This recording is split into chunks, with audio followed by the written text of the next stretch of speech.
savez, mes amis, depuis tout à l'heure, on suit ce cours-là. Comment les Juifs ont fauté avec le veau d'or. Et on essaye de répondre à cette question, combien il faut faire attention à ce qui est acquis. Ce qui est acquis, ça ne veut pas dire que c'est acquis à vie. Si tu ne fais pas attention à cette acquisition, tu peux la perdre. Parce que le Satan est très fort.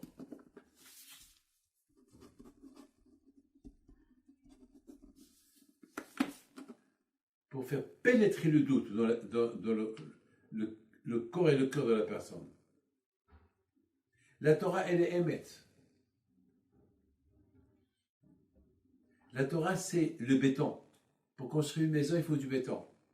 S'il n'y a pas de béton, la maison est tombe. Ce n'est pas un domino. Il faut du béton entre pierres pour que ça tienne. Pour que l'être humain il tient, bon, il faut du béton, la Torah. Il faut la Torah solide, la répéter, la répéter, la répéter. Être bien, être bon, respecter 10 commandements. C'est ça. Ces gens-là, Akash Baruch Hu, il leur a donné du gratuit. Hachem, il a voulu qu'avec ce gratuit-là, ils vont le renforcer, ils vont le faire ancrer en eux. Mais eux, délibérément, malheureusement, de cet acquis, ils l'ont abandonné, et voilà.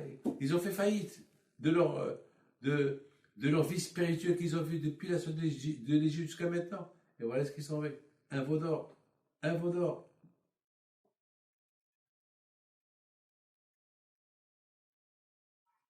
Mes amis, beaucoup de fois j'ai dit, avant qu'on accuse les gens qui ont fait le veau d'or, parce qu'ils n'ont pas travaillé assez pour soi-même, on peut s'accuser nous-mêmes.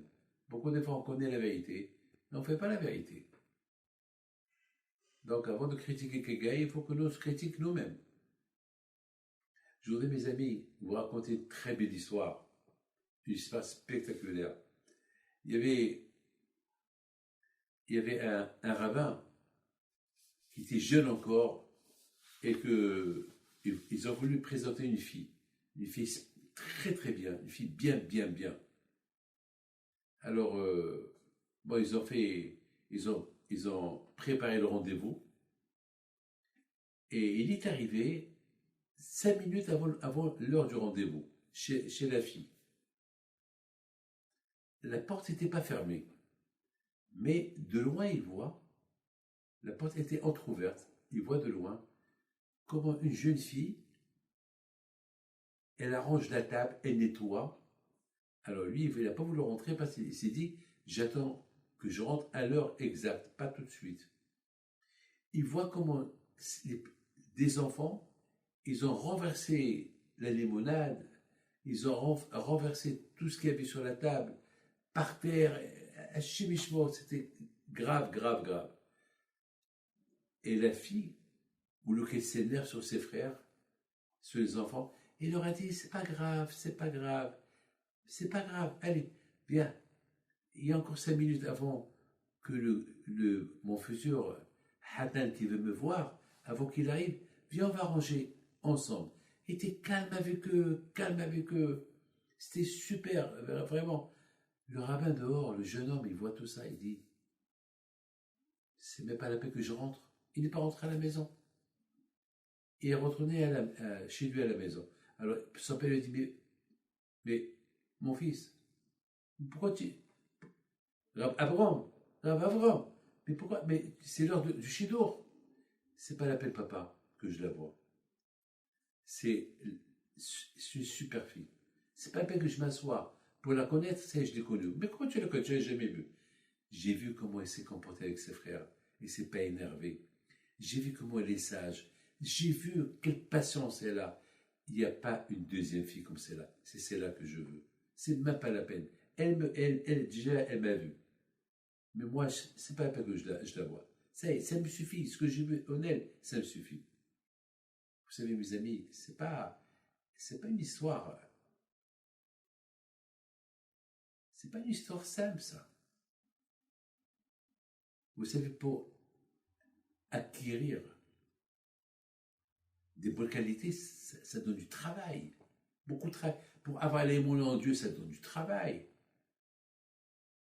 À part ce que, Baruch Hashem, l'éducation que nos parents nous ont donnée. Mais il faut que nous aussi, on se travaille soi-même, nous aussi.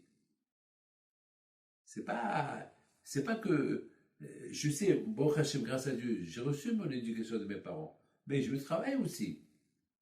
Et c'est ça ce qu'ils devaient faire les Juifs qui ont quitté l'Égypte. Hachem, il les a éduqués, il leur a montré plein de choses, mais c'était à eux de se travailler pour vous savez, lorsque on a un magasin qui réussit, on ouvre un autre magasin, il réussit. On ouvre le troisième, il réussit. On ouvre le quatrième, il réussit. Alors, une centaine, et c'est comme ça. C'est comme ça. Il faut travailler. Quand je leur a donné une vie facile, alors il fallait qu'ils se construisent sur cette vie facile que le bon Dieu leur a donnée. Or, qu'est-ce qu'ils ont fait? Ils ont fait le veau d'or. Ils ont tout perdu.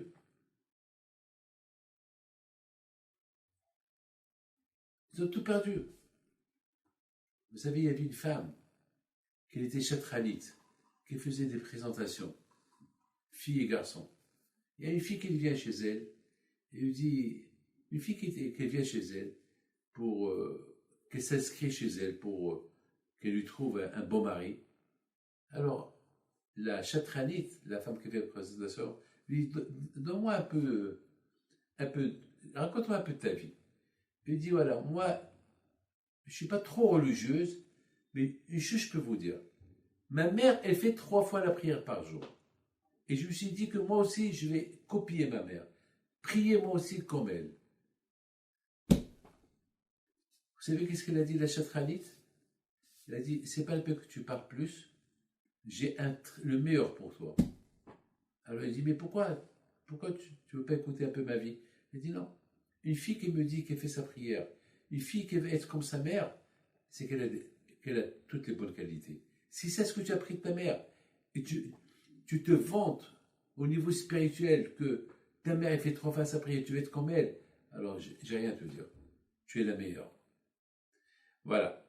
Alors quand Akadosh Baruch Hu, il vous donne à vous tous bracha ve'atzlaha, que le bon Dieu vous donne la santé, la joie, la prospérité, et Bisrot Rabbi Haïm Pinto soit avec vous. Amen. Keratzon.